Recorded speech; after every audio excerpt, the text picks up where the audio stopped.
On this episode of Star Trek Universe, Matt and I are getting lost in a labyrinth of the mind.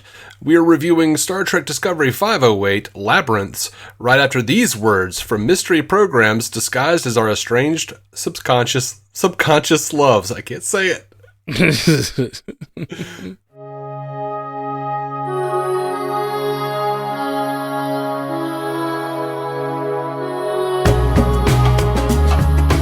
Welcome to Star Trek Universe, the podcast where you get to listen in on two lifelong friends sit and chat about Star Trek.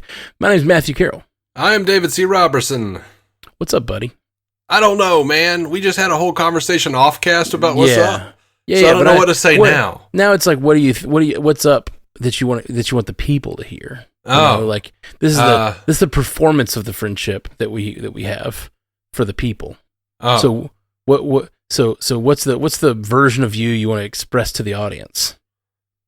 there is no fictional version of me that I want to, perpetrate upon our audience. I've been sick.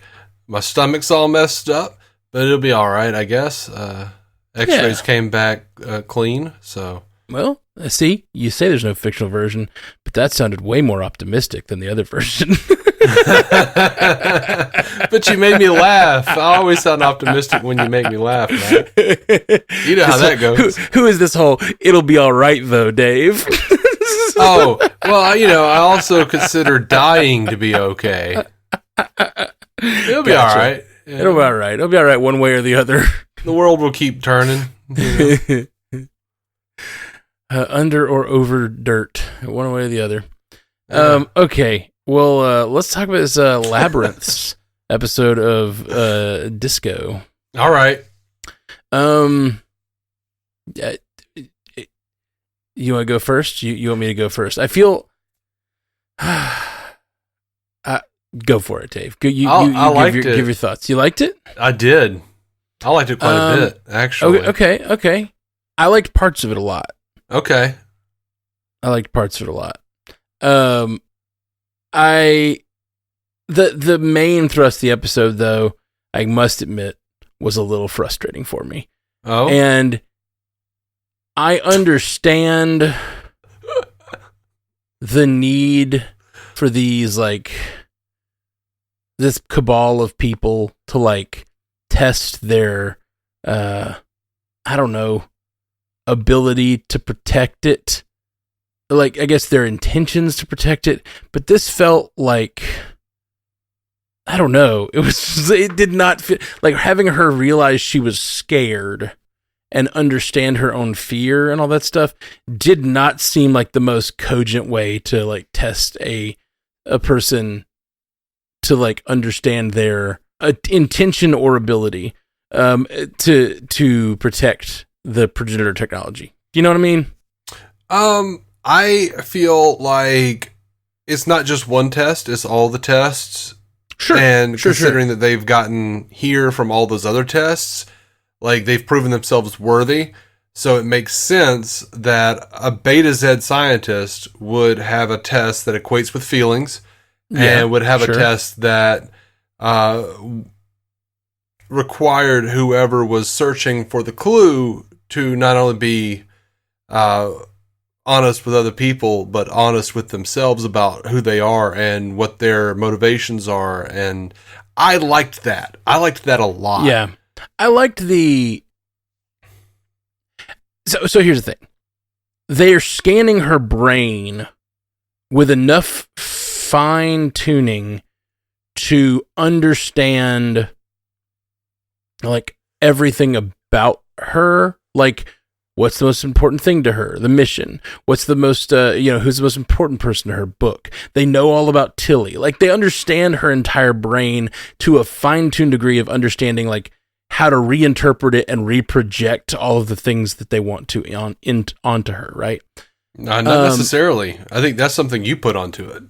What do you mean? I don't think that's something I put onto it. I think it's a program. She's running it. That's why she said at the end, oh, this is me.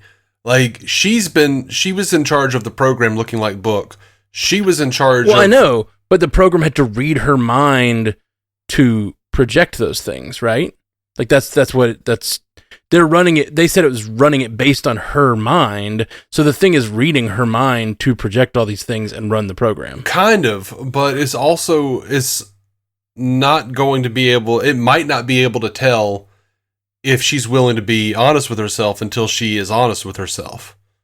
Right. You know what I mean? And that's the thing. Maybe, I guess you could say they scanned her mind and that was the thing she needed to do. That was her mental block. That's why it was booked. That's like maybe the test is different, like completely different for every person. This version of the test was specifically tailored to her. Like I know it's tailored to her visually and tailored to her with the person who's giving it to her, but she's doing that. I don't know about she's doing that. No, they said that. They said that because she was like, why are we still in the library? Oh, it's because the library is my primary mission. It's the thing that I'm focused on now. No. It could have been anything based on. It said that I don't know the pronouns it used, but it said that this test is projecting this because it's your most important environment. That's what it said. It didn't say like she's doing it. I think you're reading it as she's running the program. I viewed it as they're running the program and using her mind. The program is being run inside that whatever this projector is that's connected to her, and her mind is being used as the materials to create the aesthetics of the thing. But I think what you were pointing out is that maybe the test itself, at least to me, you've highlighted the fact that the test itself might also be a projection of her internal struggles, and maybe it's dealing with like how she can overcome her own biases and internal struggles, and maybe I could see that. I think the test overall is the same. Okay. And that's what I'm pushing back on making sense to me. But the labyrinth itself, maybe not. Yeah, no, the labyrinth itself is clearly not. The labyrinth and the person and all that is coming from her. Right. Obviously. I'm not that's not a dispute here. What I'm disputing is like, what tests do they give everyone? Is it always about the fear that you have? Is it always about admitting your fears? Which is what they were like, we needed someone who could admit their fears so that they could be a better suited to protect the progenitor technology and all this stuff. Someone who knew themselves. They had to know themselves and be honest with themselves. Right. So that's what I'm saying. So like, is it that honesty that they're seeking and the test could be completely different? The thing they need to admit could be completely different. It's not about their fears. It could be about something else completely. It's just about they understand her mind because they've scanned it and can project all this stuff. She just has to be able to make the decision to look at herself honestly. Right. Okay. Sure. I guess I still. I guess I can get behind that, especially coming from a Betazoid scientist or neuroscientist. Like the idea that you question yourself, particularly, I think is very important to being a good person, making the right decisions. So it's not. So I guess I can get behind it. You've talked me into it. Okay. I don't know that I talked you into anything. It sounded like you doing a lot of the talking, man. Yeah, for sure. Well, you pushed back on me, and that gave me time to think about it. I mean, I just watched this episode, but my initial reaction to this was it felt a little like so many Discovery episodes do, where it's like the mission is to work out your own personal stuff, which I'm on board with the mission causing characters to work through their personal stuff. Like, I think that's how a lot of Star Trek episodes and episodes of all shows I love function. Yeah. But so often Discovery is like their particular needs and like their particular self-fulfillment is built into the mission somehow in a way that like is so on the nose that it is like it strains incredulity and makes me a little like, and it's almost always Michael too. So it's like, that's part of it too. It's like you set up a mission, and in most Star Trek shows, you have a cast of characters. Like on the shows that are a little more spread out with which characters they use as the main character of a particular episode. So you can design a mission need to be fulfilled by any of the characters. Mm-hmm. So whatever the lesson of that mission is, you can align it to a variety of characters. And this show is so focused on Michael that every mission is kind of like exactly what she needs to learn in that moment, and that gets that's the thing that it's the thing that Discovery does that bothers me, and it's the thing that this episode was like. The way I was perceiving the episode was like, the test is the exact thing Michael needs in this moment. But in this discussion, and yes, I've talked a lot, I'm seeing it as the test is you just need to be honest with yourself. And the test is looking at your brain and seeing if you are. Yeah. And so the lesson that she learns about fear and her particular fears is specific to her, because the test is always specific about honesty. It's not about, I guess that works. Yeah. I agree with you. I think that they do that a lot. Mm-hmm. And a lot of times it's ham-fisted and it doesn't work for me. In this particular case, I think it worked a lot for me. Well, good. I'm glad. And I didn't have that initial reaction, but I'm unwinding it in my head. What I didn't like was, the other crewmates are like clearly under the wire, and they need a solution, and Reno has the solution. Oh, that was terrible. That was but such a terrible scene. Spends like 20 minutes talking about like, oh, I was hanging out with the Hysperians, or I'm like, shut up. Yeah, no. She's always been a character that has a broad depth of experience. But last week they had a conversation about how she had a lot of jobs, and so like they're literally like having that war room discussion about what they need to do. And she goes, "You remember that conversation we had about me having a lot of jobs?" It's like there's no hustle to her talking at all. I'm right there with you. That pissed me off. And, I was, hyperbole, it wasn't 20 minutes, but it was like really 2 minutes. Time. I mean, it was like 2 minutes, but it was still like, you are under the wire, seconds matter, and you've all said how much seconds matter, and this like thing is, the archive is about to be destroyed, and you're like, let me tell you a little life story before I get to the point of I know how to solve this, And also, let's throw out a few jokes about how you guys say things at the same time, and I love it when you do that. Like, yeah, that was dumb. I really, honestly, I think I was set up to dislike this episode from the intro. From the last time on, made me feel like I was watching. Okay. It was a complaint I had last week, and the last time on highlighted it to like a huge degree, and it made me really annoyed.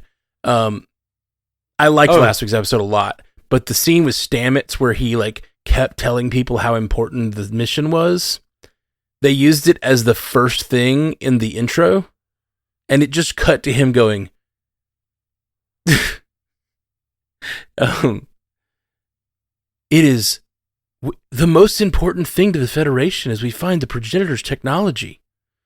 And that line made me think of every, like, there's, I don't know, there's lots of representations of this, but when like an actor, like you're watching a show about making a sci-fi show, and it sort of like makes fun of the sci-fi show, and it sounds like Power Rangers babble speak or whatever. That line made me feel that way. That line made me feel like this is, and it's the line that annoyed me last week, Yeah, I skipped that. I just skipped that last time. I was just like, I know what happened. I always watch them because I'm always like, I might have forgotten something, because I often do. Yeah. Also, I don't like it because when they say the last time on Discovery, they're basically telling me what they're going to be talking about. And and it sometimes reveals what the reveal is going to be. Yeah, and I'm already pretty good at figuring out what they're going to do. So I don't need that extra push. Yeah, I hear that. Sometimes though they'll bring back something. That's the struggle. Is it sometimes they'll bring something back from 2 seasons ago that will give me a clue as to what's going on, and I need that clue. And other times it just annoys me. Yeah, of course. Discovery's also the thing where they're like previously on Star Trek, and then it shows like a clip of the freaking cage. So I don't like. If somebody shows up like Phlox or somebody, I don't want I don't want them to like cut to a thing of Enterprise with Dr. Phlox doing a thing, and I'm like, what? Right. Yeah. Like, why? Yeah. No, I get that. And it's the same struggle. For me, it's the struggle of like, will I remember the thing when it gets there that's supposed to be surprising to me? And like, hopefully they don't do that extreme of a thing where it's like showing Phlox, but you never know. They might. So I got annoyed because Reno was like giving her like full spiel about how she worked for the Hysperians and how they really know how to party, and I didn't remember who the hell they were, so I had to pause the episode and look it up. And they're those weird like Ren Fair aliens from Lower Decks who have like dragons and shit and call their engines like dragon power engines and shit. You know what I'm talking about? No, I don't. Were they only from Lower Decks? Yeah. That's fun. That's fun that Discovery is referencing Lower Decks that way. And the you should remember, it's like the engineer didn't his mother wanted him to get married or something, and he's part of those people, and it was like just a big like they all look like they're in medieval times, but they're on starships and they have dragons. Mm-hmm. That's funny. Yeah, I remembered it as soon as I saw the picture, and I was like, oh, them. But I by the name I was like, what? Yeah, I don't. It feels like a reference, and they did a really stupid thing to get to that reference, so it better be worth it. Right, and it's a fun reference. It's a fun reference. But overall, I enjoyed the stuff inside the Labyrinth of the Mind, except for kind of how it resolved, I guess. Yeah, but I'm working around to it. I'm willing to concede it was better than I experienced it. I even did find myself on the edge of my seat as like the light started dimming and flickering. Oh, and good. Then she was like, wait, what? And then as she was like doing the maze with the sand, every time she would walk out of a section, like it would go dark. And I was just like, ooh, that's so ominous. That's actually a pretty good device. It was. It reminded me of Silence in the Library. This whole episode reminded me a little bit of Silence in the Library from Doctor Who. I mean, obviously because it's a library, but also just like the flickering lights and in that it's the shadows coming at you that are causing the trouble, which I appreciated. It was fun. Which, by the way, hey, if you want me to like a show, set most of it in a library that gorgeous. Oh yeah, it's actually the Thomas Fisher Rare Book Library at the University of Toronto. And I'm like, can I live there? It was beautiful, man. It really was. And not to mention the interior, but the exterior, or beyond the interior, the exterior, when they pulled up and the like vision of it in the Badlands, I was like, man, that is a beautiful archive. Yeah. That is good stuff. Yeah.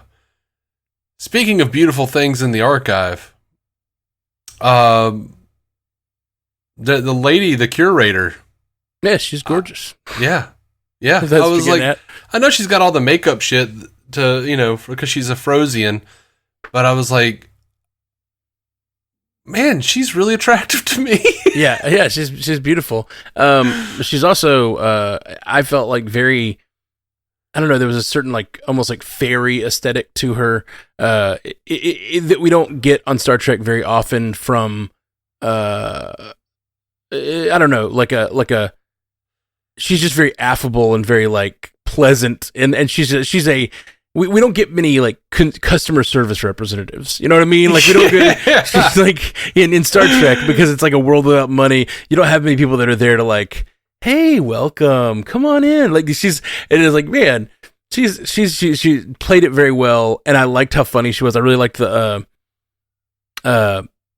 it almost feels like almost every interaction begins as a military interaction, or like some sort of like, hello, welcome, diplomat, military. And like, she was just like, hey guys, come on in. Like very inviting. And I was annoyed at Starfleet, the way they treated her speech. Like maybe it's important. That's what annoys me. They were this is like the first contact with this archive in a long time, as far as we know. They show up to the archive. This is an important thing. And instead of like listening to her whole spiel, they like decide like, yeah, we don't have time for that. But Jet Reno has time for like a weird. That's the thing that like that's why that annoyed me so much in the Jet Reno situation. Is it's like they might have had really important. You're about to travel through the Badlands, and yeah, they're sending the coordinates on whatever. But then you had communication difficulties during, and she couldn't hear her what she was saying to do. So like maybe you should have listened to the whole speech. You know, it's frustrating. Yeah, I mean, I get where they're coming from, and they were at least nice to her. Just kinda. I mean, they were nicer than the Breen, I guess. Yeah. Low bar, Dave. Low bar is all I'm saying. Yeah. But yeah, no, the woman who played, I can't remember her name now. Her timing was really, really on point, and I just really enjoyed her character. And, also, I'm just happy to see another Afrosian, and we haven't seen those guys since, like, Star Trek 6. Oh, wow.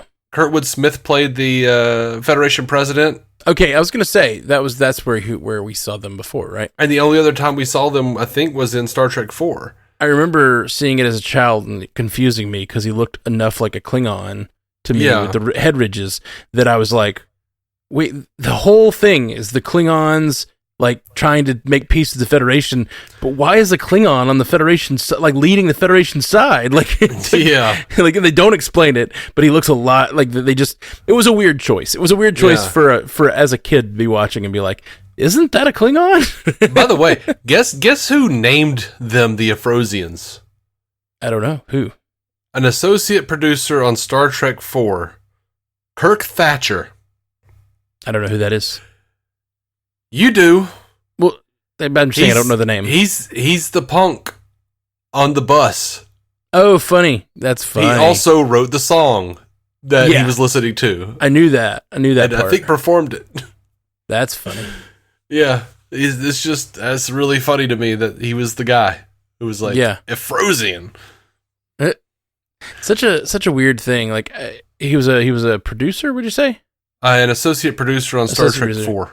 It's just interesting, like when you're naming things and having these, like it's interesting that it was that collaborative that the associate producer's like, can I name an alien race? He did name them in honor of the production manager Mel Ephros. Oh, okay, neat. But I had to look that up, and it was like, because I only remembered them from 4 and 6. I was like, were they anywhere else? Yeah. But then that little tidbit came out, and I was like, holy shit, it's Kirk Thatcher. Mm-hmm. That's really weird. That's awesome. He's got a really strange, like, very specific, like, Star Trek history. It was like... Yeah, but that guy pops up in my life sometimes. Like, my wife was binge watching all of Dinosaurs, like that old show from the 90s with the giant... what were they? Jim Henson Dinosaurs, and he was a producer on that show, and I was like, Kirk Thatcher? Is that the same Kirk Thatcher? And it totally was. That's really weird and funny. What did you think of the other storyline in this episode? The kind of main thing with the Breen.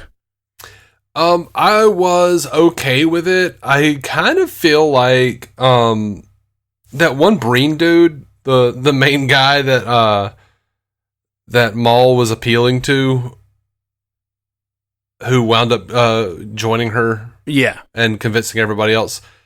I kind of feel like I did, like, because they all look the same. I was like, I'm having a little trouble following who she's talking to. Is this an important character? Mm-hmm. And then it turned out he was, but I don't know.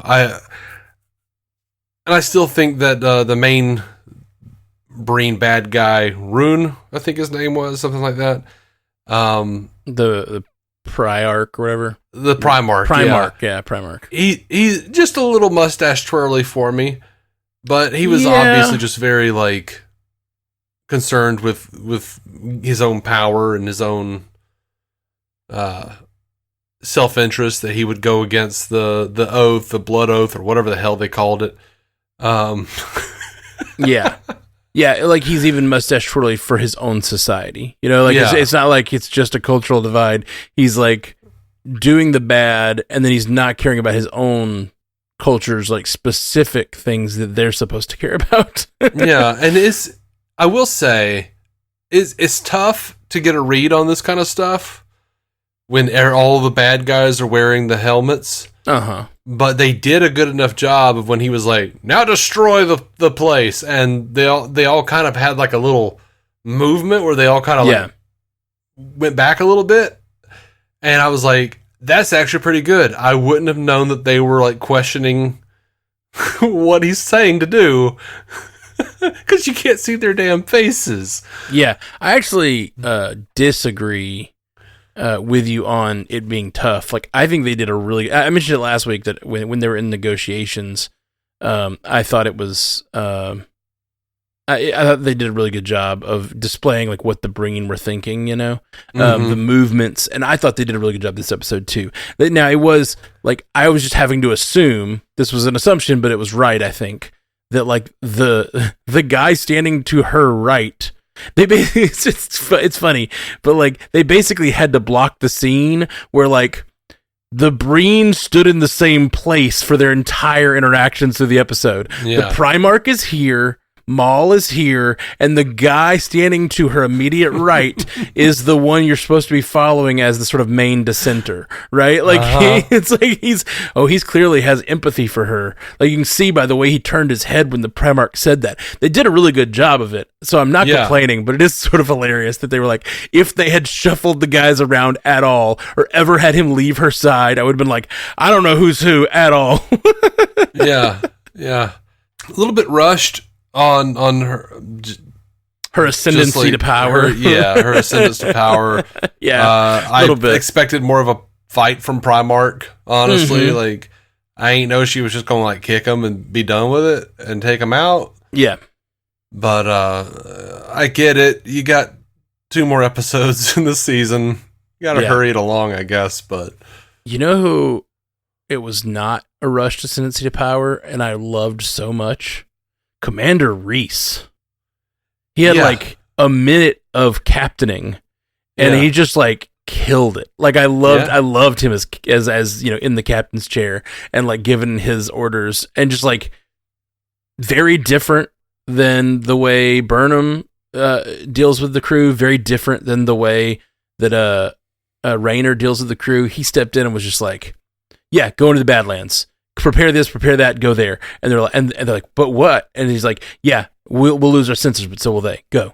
Like, he's like, he just had the decision made. Like, he assessed the situation and immediately made the call. No discussion. Like, I don't know. And I understand. I don't know. I just enjoy that. Like, he has a totally different captaining style, and it was one that I'm much more familiar with. You know, with like kind of leading the crew, like Kirk or Picard would do. There's a time for taking in more information. There's a time to make a decision, and he needed to make a decision at that moment. He did it. It wasn't a lot of like, how does everyone feel about this decision before I make it? Because we're in too big of a hurry.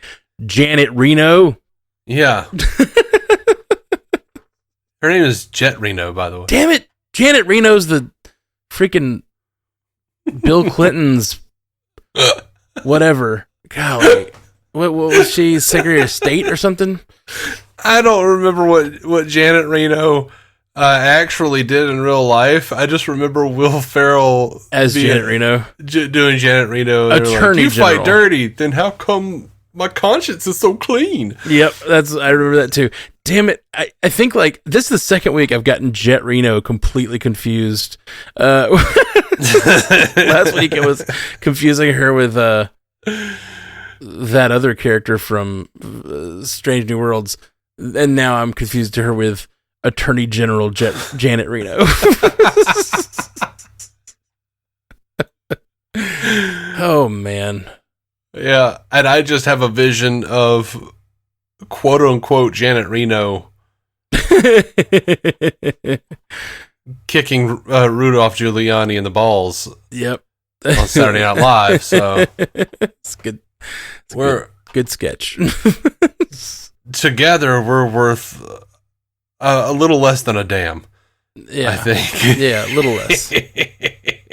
Yeah, overall, I really did enjoy the Breen stuff, and like the Primarchs, like playing politics, trying to like ingratiate the crew to him by dealing with Maul in a very like positive way, but then not willing to go too far. And he says, "Speak to my soldiers again, and I will eviscerate you in front of them."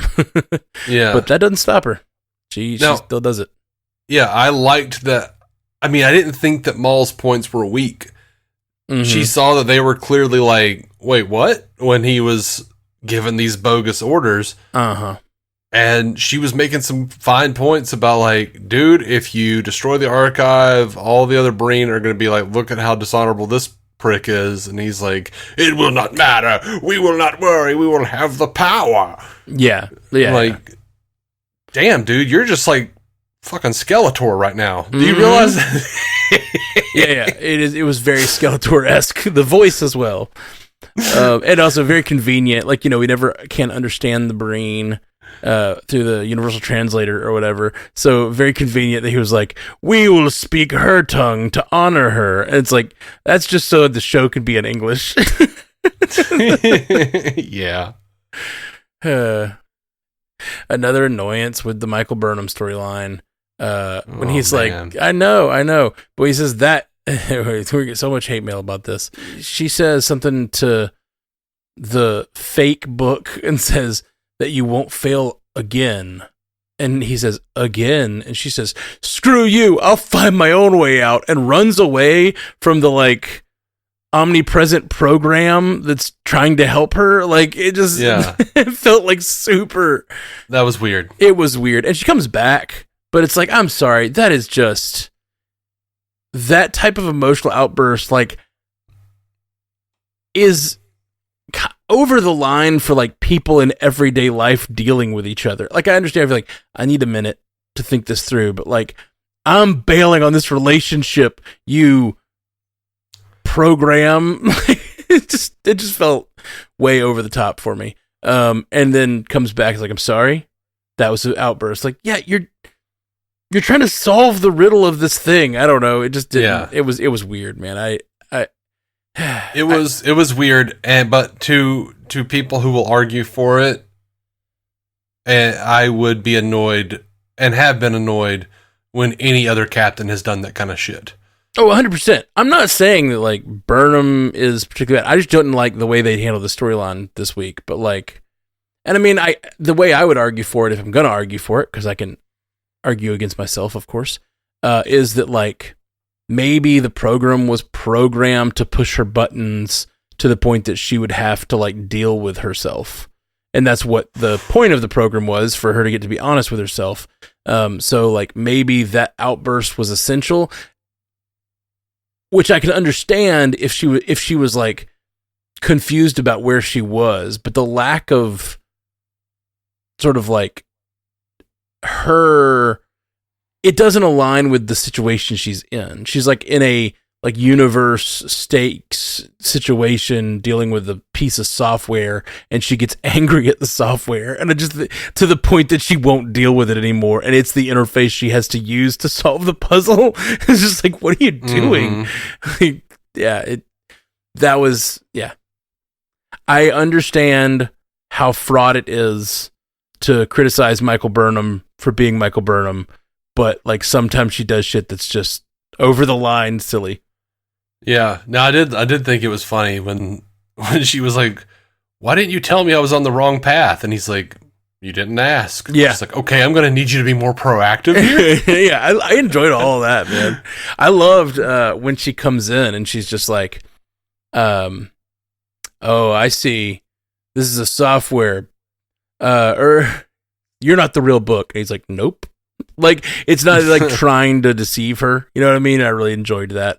And she says, so I've got to break down the clues, do the thing, blah, blah, blah. She like lays out, I know how this Star Trek episode works. You know what I mean? Like, the shit that he's like, sounds like you got the hang of it.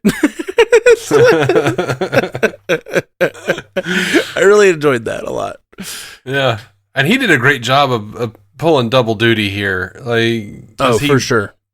He did not act like Book. No, not at all. Totally different character. But when he was acting like Book in this episode, that actor, killed it with the world root scene. Yes. That David Ajala, by the way. David Ajala. Yes. Absolutely killed it. I love the idea. I mean, just the idea of the world root and it being in his possession and what that probably means for his character. And like, I assume it's probably going to mean he's looking for like kind of like a new Quajon, you know, like rebuild his society or something. Like, it just seemed really, really cool for him to have that opportunity.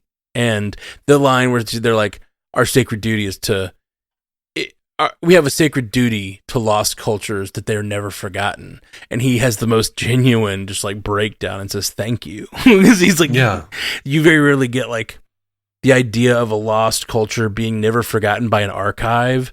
You don't normally get a like human response to that from a person that is still a recipient of that never forgetting, you know.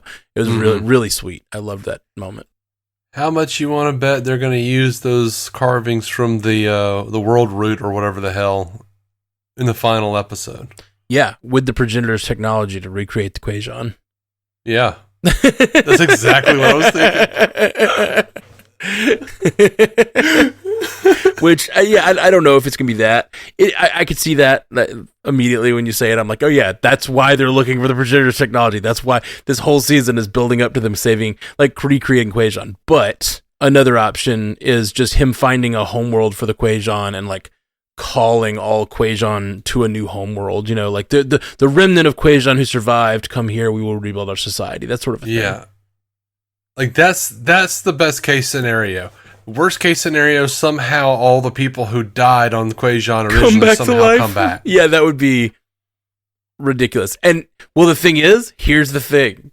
That is ridiculous. But the sci-fi fan in me can headcanon, what if the world... They connect telepathically to things, right? Like to beings. What if their world tree, which I think they've even shown them connecting to it in the previous seasons. I seem to remember them like being connected to the world tree or something. What if is they it like empath or telepath? I thought it was empath. They're empaths, but that's a form of telepathy. I don't know. Anyway, I can totally see them being like, yes, this clipping of the world tree contains all the citizens of Quajon. You know what I mean? Like because they're all linked. They're all linked to this little like we found a backup hard drive for Quajon. And all of the beings on it, and now we're gonna restart Quajon with the progenitor's technology, and it's gonna literally replace all of the people lost. I think that's stupid, and I would hate it, but like I could totally see them writing it out that way. Yeah, and I will hate it when they do it. I will think it's real dumb. At least this time, when we're writing something that we could totally see happening, we're hoping it doesn't happen. Oh my God. I just don't want it to happen so hard. I love, he has that great aesthetic of like the last of his kind, you know, like he's the last remnant of his, you know, world. I think that's it's a great addition to his character. It's sad. Yeah. It's a bummer. I don't like it for him. But for us as an audience, it's important to have those stakes and have that loss remain part of his character. Plus, he dresses like Christopher Eccleston in Doctor Who. He does, and that makes me think of him as Doctor Who all the time. And his just little ship that's like, you know, it's more Rubik's Cube on the inside or whatever. Mm-hmm.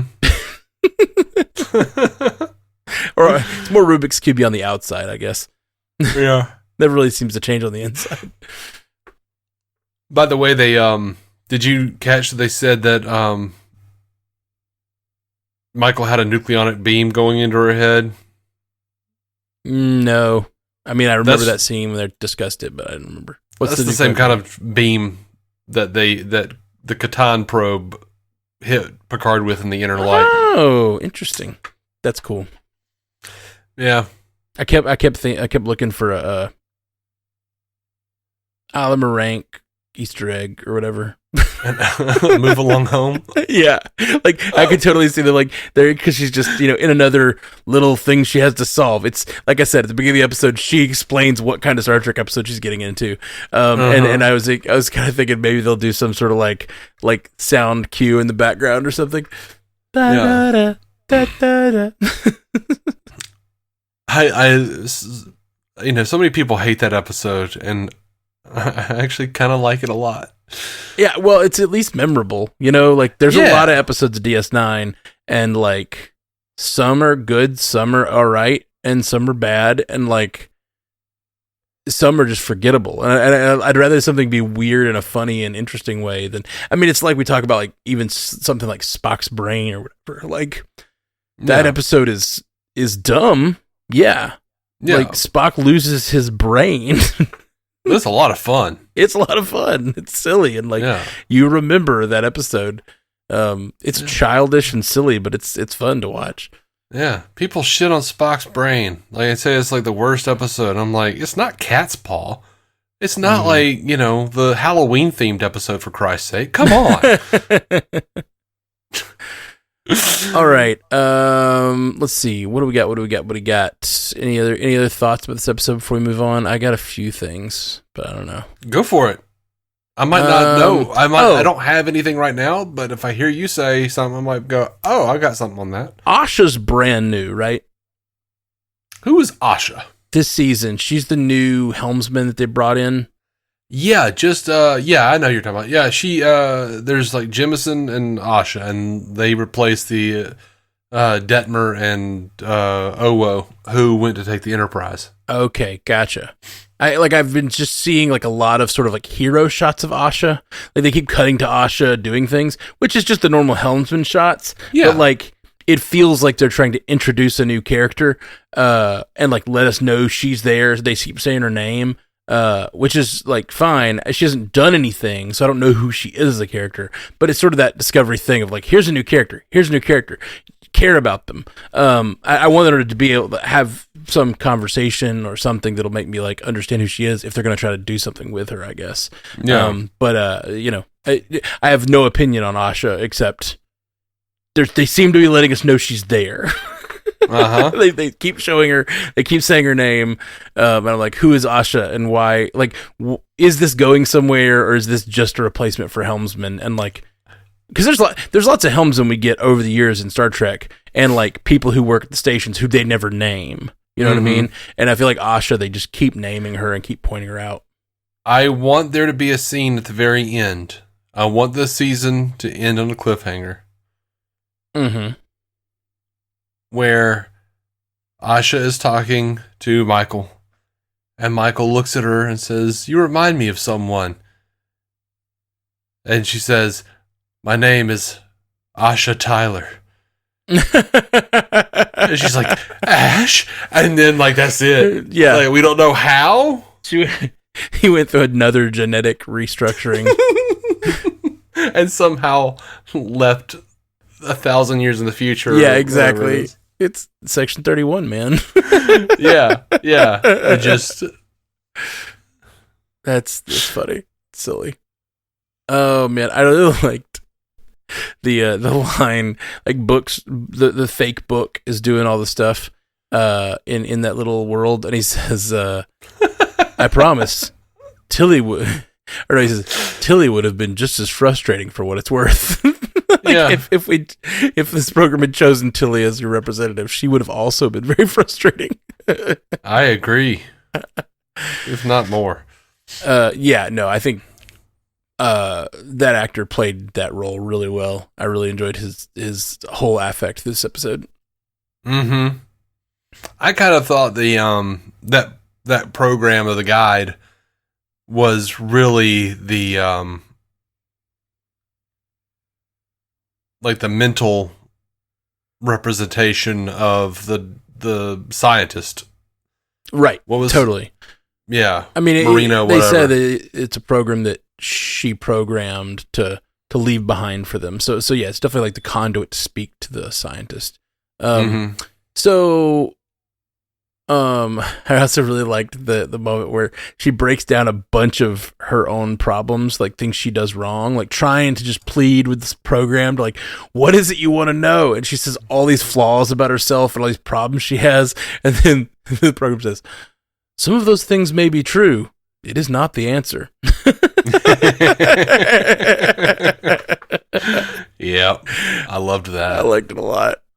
Going back to the character of the archivist, I really liked the really silly, cute line about how fun to have a book visit me in the library for a change. Yes. It was cute. You know who she reminded me of? Who's that? There's a character in Parks and Rec who is an accountant, and Adam Scott's character keeps like getting the job and going in there to work for them and deciding he doesn't want to anymore, like almost immediately. Mm-hmm. But there's just like the guy who runs the accounting firm just like really loves Adam Scott's character's bad accounting puns. And he's just like, Fred, you've got to hear this. He's got another zinger. You know, he's just like so happy about it. It's a great That's show. who she reminded me of. That's funny. I don't know. She's just very, very affable character. I liked her a lot. Also love when she like came back. She was like, the conversation with the brain did not go well. One thing she said that bothered me a little bit, it's not about her. She's perfect. She's a perfect angel. But I'm working on a life-size cardboard cutout right now. Man, your wife is out of town. It's not about that, Matt. Don't sully my affection. One thing that didn't make any sense to me, they talked about the Betazoid scientist Marina, and like they say, "What do you know about her?" And then she comes back with only the basics, right? Like we don't know anything more than you do. She just lived out her entire life here at the archive. It's like, how do you know nothing about her? Like, I understand maybe she didn't want them to know much about her, but if you live out your entire life somewhere, we have learned nothing from Star Trek except if you live your life on a ship with people, even if you want to avoid getting to know them, you're going to get to know them over time. And it's like, yeah, it just seemed like it'd be one thing if like we knew nothing of her. She showed up here, delivered this, and left. You know, like that would have been an easier answer. But like we know nothing about her. She just lived here for all of her days. Yeah, it was a little weird, but I thought about it and I was like, okay, first of all, let's look at the huge list of books that they show that she referenced and checked out. Yeah. So she was a bookworm, stayed to herself. But also she's guarding one of the most important secrets in the universe. 100%. Because maybe she kept to herself. Yeah. No, and I think that's the thing. She may have kept to herself. She may have been guarding the secret. I think there's lots of legitimacy to that. But like, it just seems like you would know things about her. And they do. They know what book she checked out. And Rayner points that out later, like, give me more information. And you know what book she checked out, and you know this, that. Like, he's like, people she talked to, any information. But like, her saying, like, we don't know anything, like, was just kind of like, I thought from the beginning, like, well, she lived here a long time. It would have been made more sense to just say, like, she lived here a long time, kind of kept to herself. We do know the kind of stuff she read. We know this. Like, you do know things about her. You're the archive. Like, you're the person, like, guarding information about all the society and civilization. She's an important element, and you just, like, I don't know. It feels like, be a little more proactive, you know? Yeah, but you know what? Like, that's the kind of line. On its face, it seems a little weird. But also, that's the kind of line that will make somebody like freaking Greg Cox write an entire novel about her life. Sure. Speaking of the archive in general, I also wanted to see them defend themselves. Yeah. Because being who they are and what they are, it just seemed like they're so confident in their ability to archive everything. And I know in the end, Discovery had to protect them, but I kind of want, like, when they say, we're here to serve everyone as long as they follow the rules, I was expecting some, like, godlike defenses. Yeah, me too. And then they had a shield that seemed very penetrable and seemed like they got pretty hurt and could have been destroyed, you know, by one Breen ship. It just, I mean, I know that they're protected sort of by the social contract of it all, but it seems like there would be more than that. It seems like they would have physical protections. dealing with all of those warring races and everything, you would think they would just be armed to the teeth. Like, and that's what I did kind of want to see that. I wanted to see, like, all of a sudden panels flipping open and guns coming out and all sorts of shit. And I wanted, Harrell to be like, nobody messes with the Kive. You know, like. The Kive. Oh, man. That's exactly what I wanted to. Like, I thought that was what we were heading towards with her. Like, honestly, it was the character archetype that made me feel that way, because she's so friendly and affable, but also has such an important role for the societies, and so much, like, we know that the thing she's guarding specifically for this purpose is so important, and they've got a huge, and the world tree is so important. Like, they've got a huge archive, and the two things we see are like society sustaining root and a like possible universe ending clue to technology. Like, it just feels like they're an archive full of stuff like that, right? As far as we can tell. And then they're like, the social contract keeps us safe. Like, I don't know about that, guys. I don't know. You need to have, like, you need more protection than that. Yeah, I thought they needed stronger shields just to get through the Badlands, honestly. Right. They're in the I mean, that is part of their protection, is the Badlands, but they seem to have somehow mapped out the Badlands. Like, they can not only know that they're safe in it, but they know how to guide others through it. Yeah, they even got like a pretty blue land inside of the Badlands. Yeah, they got a little blue place. Yeah. All right. Do we have any feedback today? We do. Yeah. Let's hit it. All right. I think this may be for last week, but Andre Sparks sent us an email. Hey, Andre. Called Enter the Breen. Says, hey guys, I have to say that this is probably my favorite episode since the first two of the season. I like the intensity and pace. I definitely feel like Rayner has a purpose now. I feel his heart break when talking about his planet. Breen seemed to really be a threat. I haven't really felt a threat like that in this show in a long time. Mm-hmm. I also enjoyed seeing Book use his powers. Locke sacrificing himself for Maul was powerful. With 3 episodes left, we are definitely in the endgame now. Do you think Maul is pregnant and will now become the new Breen Queen? Or is she just trying to reanimate Locke? Keep up the good work. P.S. I hope to meet Anson Mount at my Tidewater Comic-Con. I'll let you know if I do. Do you know that, speaking of cons, do you know that Brent Spiner and John Delancey are coming to town for the Birmingham Comic-Con, they're calling it, but it's not it's not like, it's Comic Con instead of Comic-Con. I don't know. It's definitely like a whatever. Probably infringement of some sort. But I don't know. I thought about trying to go. Okay. Yeah, I saw my wife pointed out a flyer to me, and I went, oh, okay. And honestly just didn't think about it until you just said something. Yeah, it's in July, I think. Anyway, but I'm not a convention guy. I don't want to stand in a line. I don't want to... Yeah, I mean, I enjoy a convention. And the ones that are local like that, sometimes there's like almost no one there. So you don't have that. Like, I've been to a few where they had some minor celebrities. Like, I don't know. Those are pretty big Star Trek guys. So, like, I feel like maybe they'll get a crowd for that. But, like, a lot of the ones I've gone to here in Birmingham have had, like, no lines for things because it's just, like, not as big of a town to do that stuff in. So, yeah. I wonder how much they're charging. I don't know. Just check it out. Yeah, maybe at least look into it. I don't think Mal is pregnant, by the way.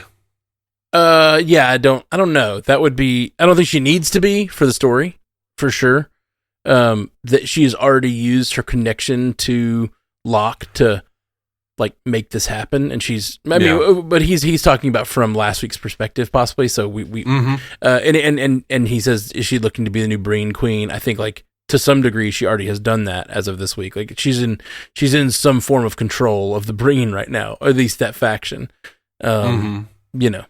So that's definitely the case. By the way, Andre, I would be wary of getting your hopes up to meet Anson Mount. He might actually cancel. He has recently gotten into some hot water over statements about Israel and Palestine. So I don't know. Things, he might want to lay low for a minute. I wouldn't be surprised if he canceled. I hadn't heard about that yet. Yeah, they're saying he's a Zionist, and things are not looking good. Gotcha. On the cancel train. Yeah. Yeah, that's obviously. I don't know anything about his statements. Have to look into it all to see how I feel about them. But yeah. I did not agree with him. I will just say that. Yeah. I am definitely not in agreement with most. Like growing up, the idea of being a Zionist was not such a bad thing. If you just care that Israel exists, but what they're doing now and supporting them fully is a different thing. And so it's just like, right. Yeah, like depending on his statements, like, so just, it's just disturbing, especially like, I mean, obviously this is the whole argument. Is just like a bunch of people just saying like, if you say anything against Israel, you're a anti-Semite, which is obviously bullshit. But also saying that you care that Israel exists is also not necessarily a terrible thing, but saying that they have a right to do what they're doing now is pretty right. Inexcusable. So again, I don't want to go to. I just don't want to jump on the cancel train until I read about it. But yeah, I'll have to look into that.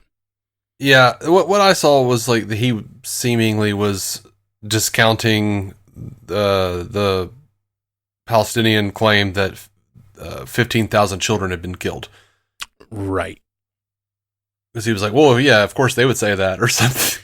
Yeah. I did. Yeah. I wasn't down with his take on it. And yeah, that's pretty terrible. It's just, I mean, like quibbling over the exact numbers aside, like a lot of people, including children, are being killed in Palestine right now. Yeah. So like, the idea of just like trying to push it aside in any direction is pretty terrible.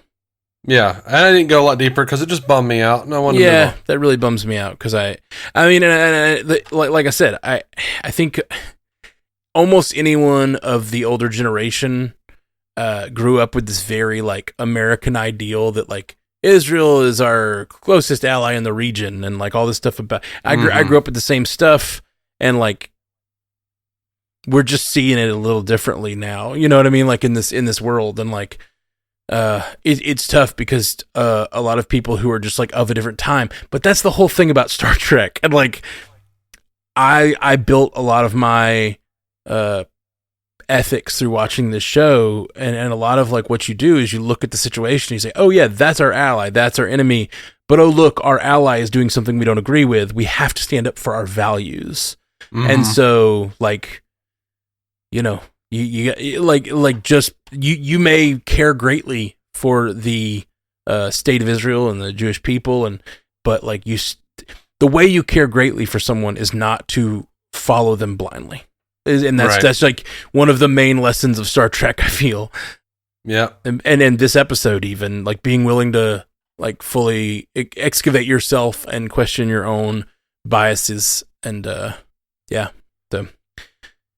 but it's tough because I know there's a lot of people out there who haven't questioned those things, and they're relying on the previous priors that they used to believe. And like people that are listening to us right now, there are probably people that are turning this off because they hear people that are just criticizing Israel, so they're anti-Semitic. You know what I mean? And like, yeah, it's just not the way the world works. There are the day on October 7th. When the attacks happened, my friend who is of Jewish descent, he's not practicing, but he's Jewish by nationality, and someone another one was like, I don't know what's going on over there. I don't know anything about Israel and Palestine. Like I don't know who's good and who's bad and like what's going on. And they're like, yeah, it's just bad guys on both sides. Like the stuff that happened on October 7th is terrible. The response is terrible. Like it's basically just violent extremists on both sides are causing violence. And instead of like seeking peace from either of the leadership of either side. And so the people aren't bad on either side. So there's good people like fighting for rights on both sides, and there's terrible people like unfortunately often in charge pushing for violence. And yeah, it's rough. It's rough. So I wanted to like, I guess, flesh it out, because I feel like just touching on it slightly is a recipe for misunderstanding. So that's where I stand. I mean, there's not a lot of Palestine left, and I know, America's given a lot of their firepower to Israel, and there's a lot of colonization going on. Yep. And it is pretty shitty. The really overall. Terrible, some of those terrible stuff is like them talking about like the West Bank or whatever, and like, did you hear those statements of like Jared Kushner, like Trump's son-in-law, said something about how, or maybe I did, how valuable the property is. Oh Christ! Yeah, it's that based, like just like it's beachfront property, like it's really valuable. Oh Jesus! It's like Christ, what the hell? Like literally, just like, well, we might as well take more beachfront property, and like it'd be a great tourist destination for other people. Let's get these other people out of there. It's like, dude, people live there. I don't know, it's a very complicated history.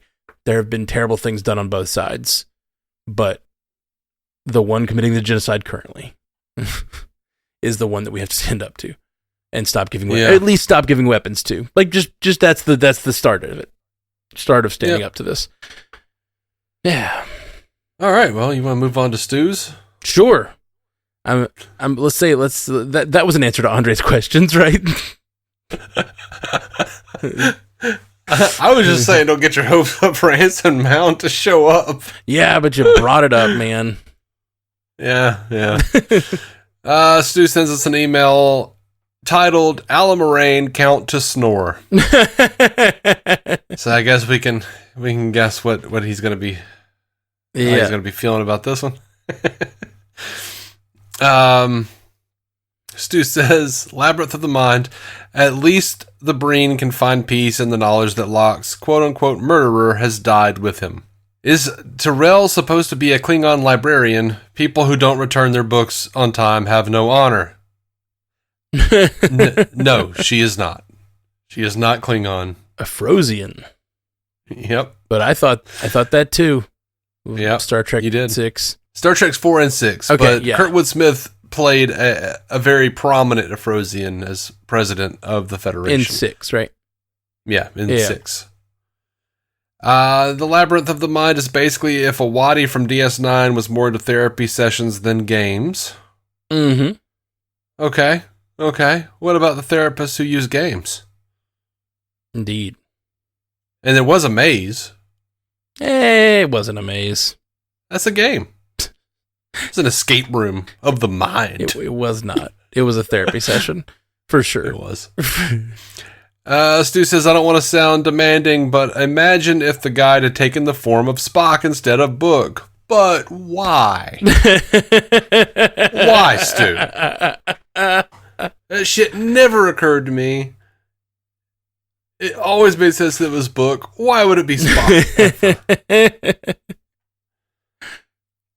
Like, Book is clearly the relationship that she's having an issue with right now. Yeah. Well, I mean, she has her issues with Spock as well.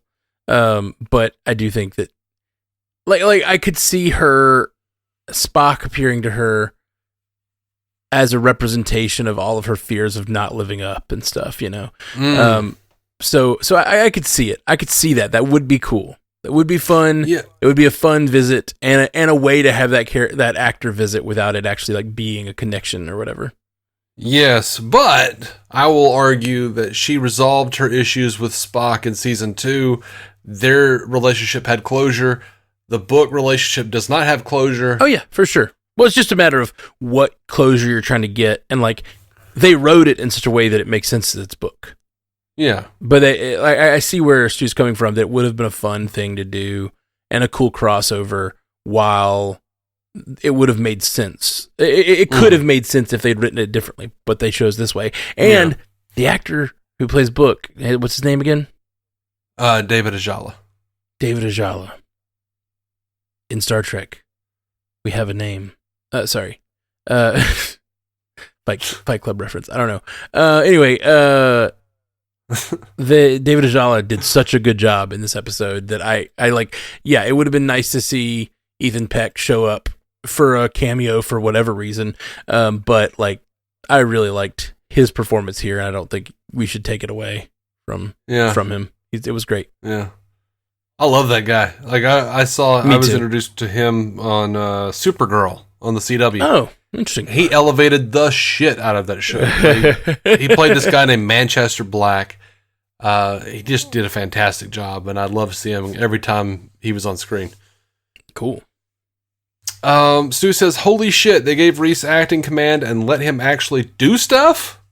Yes, yeah. It's glorious, Stu. It was awesome. It was 1 minute on screen, but man, it was cool. It was very short, but I loved it.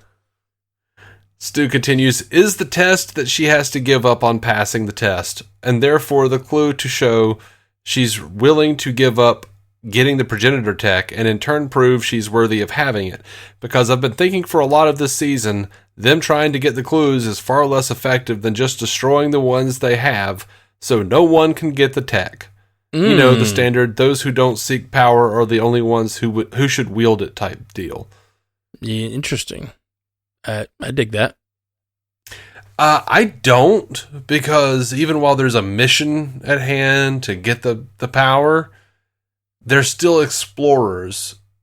And it would seem antithetical to Starfleet to just be like, nope, we're going to destroy it so nobody can get it, and we can't find out where the hell we came from. Yeah, I agree with that. I do think that there's like there's a different test he's got in mind, and I think like that's a cool idea. But I fall on your side. I think that like you don't want you don't want to destroy the scientific exploration of this. Quote, "Gelatinous assholes." I dare you to say that to Murph from Prodigy, Rainer.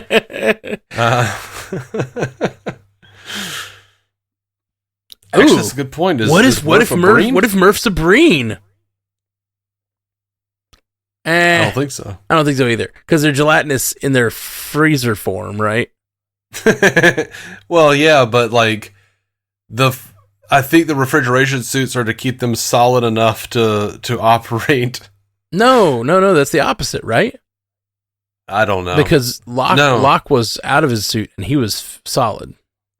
Right, but he became something else. Like, they might, like, clearly, like, their refrigerated jelly form is what they consider to be, like, evolved. And if you're outside of the refrigeration suit, I guess the jelly turns to a solid form. Right. So, oh God, I don't know. So yeah, like, can't be a Breen. It could be if like they're born in jelly form and they solidify over time, and maybe their refrigeration suits are like keeping them youthful or something like that. You know what I mean? Yeah. I don't know. Yeah. I don't know. But we're just trying to make it work. But like, it's a fun theory. Yeah, I need pen and paper. I can't just do it in my head. I've got to like map out the logic. I'm dumb. I can't do it. It's all right, Dave. We're both dumb. Stu says, "I do not find the conclusion to this test satisfying. This was just a convoluted pep talk solution." I don't think I have to explain that I disagree. Yeah, I think we've had this conversation throughout, and like, you made me feel better about it, but I felt the same way Stu did after I watched the episode. Stu says, "I'm not impressed with how easily Rune was played. He needed to read the evil overlord list, or how quickly his soldiers turned against him. Bunch of simps." I think there is enough of him acting a bit sus throughout the season, and them kind of being like, "What?" to like justify them. And even, they wait until that other dude turned. Yeah.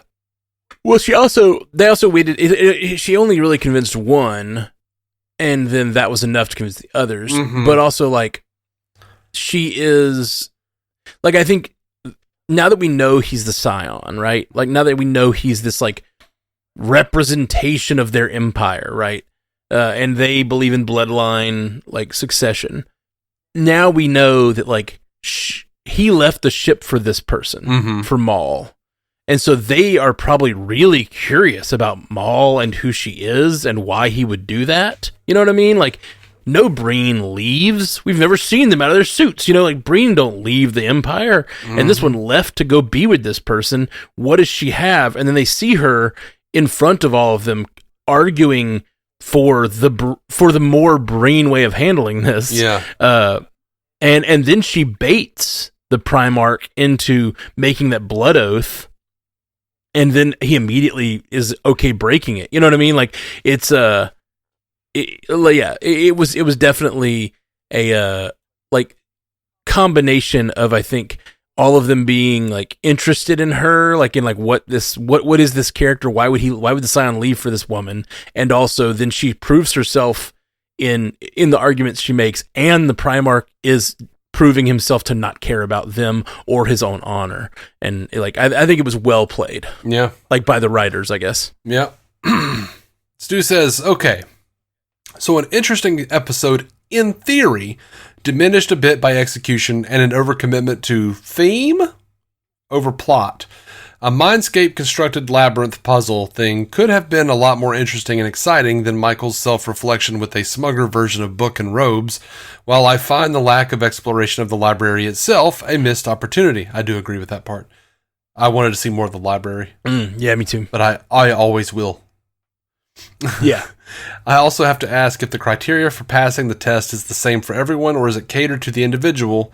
Because all the qualities listed seem very geared toward a human or human-like mentality, and we know that Star Trek has multiple species whose brains work differently than that, not to mention all the different cultures who might approach such concepts differently philosophically, like a species who don't believe in feeling guilty, or who work to purge the ability to feel fear of anything, etc. Basically, a Vulcan wouldn't pass it without being untrue to their nature.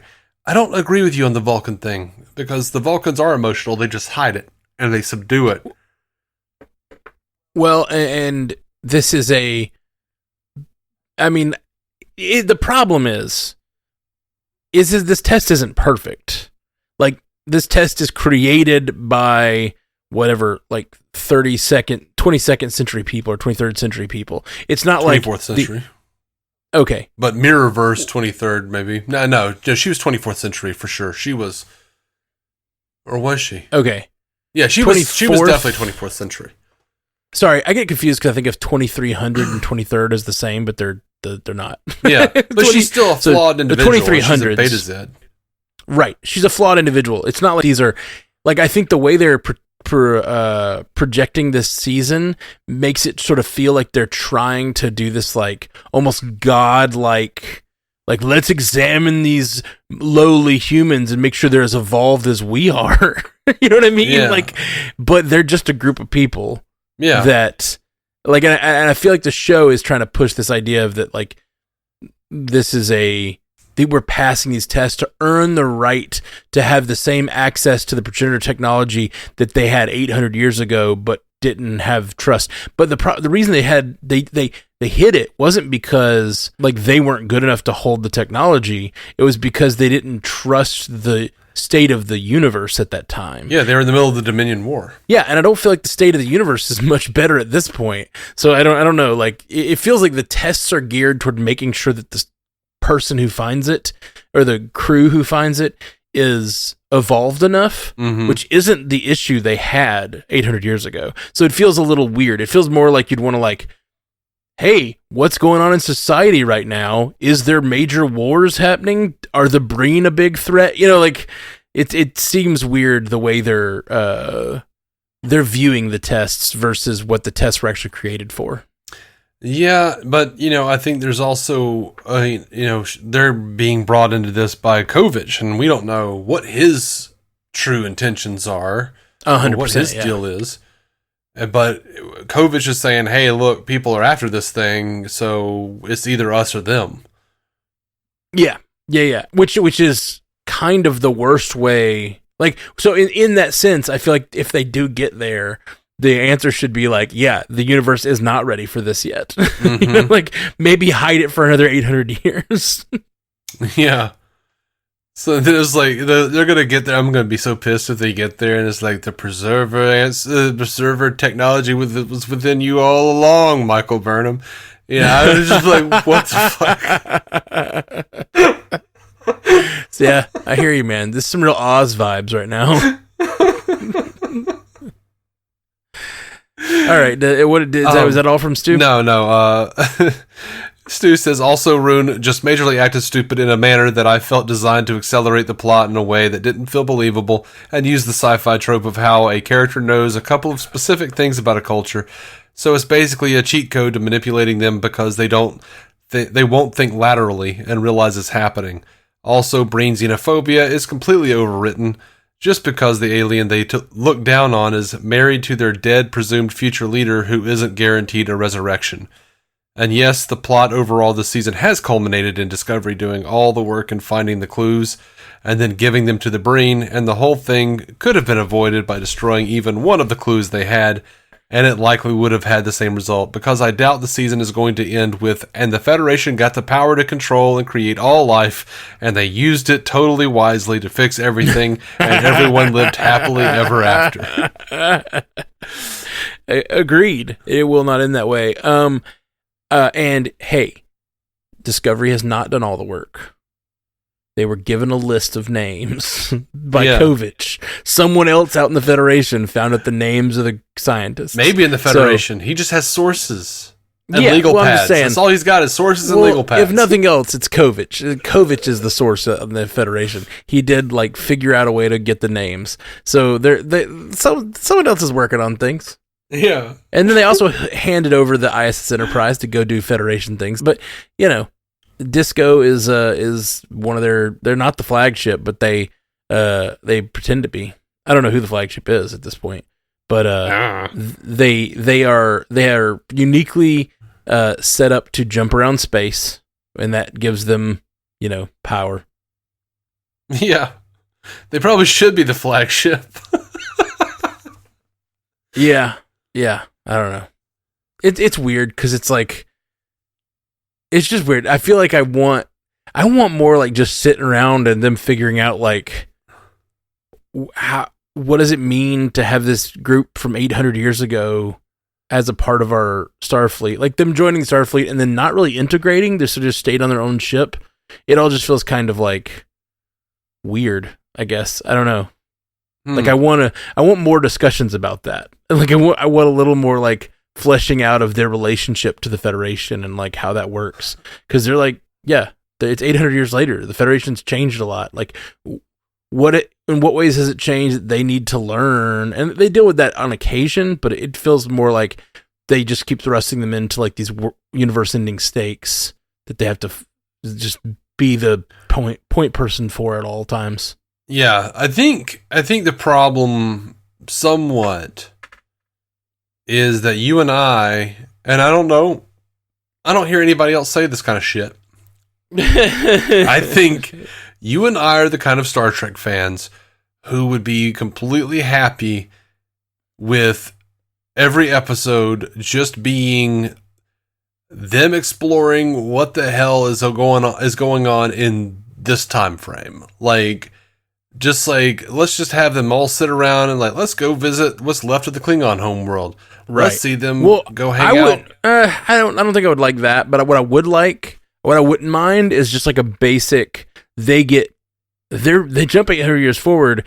Federation still is what it is. It's not necessarily falling apart. They don't have to save it. They just have to learn to live within it at this time frame. And they end up being a lower decks type ship, and they end up working little odd jobs that don't matter as much, but it kind of world builds what the universe looks like, and they sort of rise through the ranks instead of coming and being the savior of the Federation. You know what I mean? And then that sort of automatically puts them in this position where they get all the best gigs.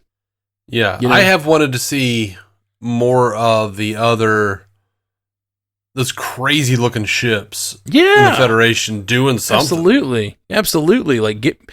I don't know. I know it's a budget thing and everything else, but them upgrading the Discovery with the new, warp nacelles and stuff. And like, it's very cool looking, but like, yeah, I'd love to see what the actual new ships look like and really get to explore all that stuff. Mm-hmm. Stu finishes and says, still more enjoyable than last season, though. I think he's been ending his that way lately. It's like, here's my problems, still better than last season. Here's my bitch list, and I still like it more. Yeah. Yeah. I think I mostly agree with him. I have a bitch list, but I also like it more than last season. It's been a more solid season than I think the DMA season or whatever. Yeah. It's been about as solid as Locke. More solid every day. Now he's downright rigor mortis filled. Filled with the rigor. All right. Any other feedback? No, that's everything as far as I know. Cool. Well, thanks guys for writing in. Any other thoughts on this episode? I am just looking forward to the last 2 episodes. We have 2 episodes of Discovery left ever. Wow. I can't believe that. I'm really hopeful they'll be great. Me too. I think they've set it up in we're in a cool place. They've got the whole puzzle where, last season they got to those like light aliens in the last 2 episodes or whatever. And that was really fun. I really enjoyed it. And this one, I think, because it's less about communication, it's more about like this power of the, creation of life and the progenitors and all this stuff. Like, I really hope we get to like really contact the preservers or whatever, like, or the progenitors or whatever you want to call them. I really hope we get the chance to see those, because like, we know that this cabal has been leading them here. It is from 800 years ago. We know what those people are like. We've seen that era in Star Trek. But I'm hoping whenever they get to the technology that it gives them a glimpse of another glimpse like we got in Next Generation of the progenitors. So yeah, I'm excited to see what they do with that.